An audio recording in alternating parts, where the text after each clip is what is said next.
we are going to use some patty paper right here to measure some figures. So this is called patty paper, as in a hamburger patty, because it's used to separate raw hamburgers from each other so that they don't stick. So here's how we're going to use this to measure.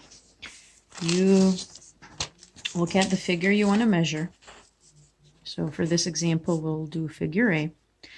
And we're trying to figure out if this figure is the same size and same shape as this figure over here. So here's how we're going to do that. You take your patty paper, place it over your figure. Then you get a pencil.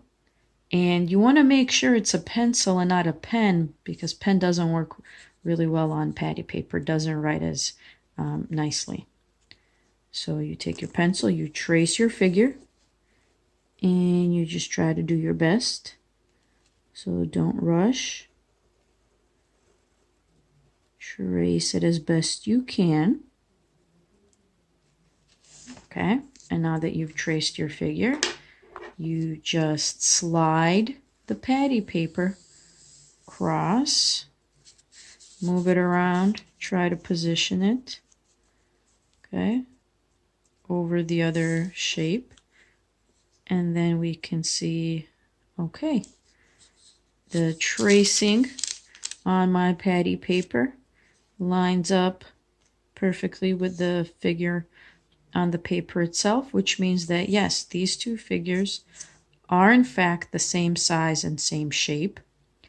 And using some fancy math terms, we would say that these figures are congruent. And don't forget, this is the math symbol for congruent. All right, let's look at our second example. Here we see figure B.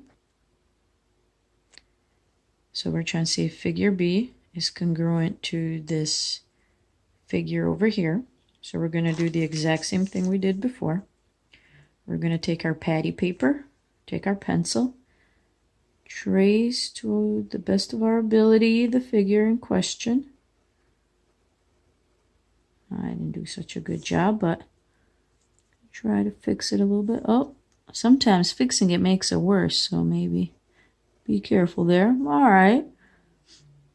That looks pretty good. So now let's slide our patty paper over our figure. Try to get it to line up.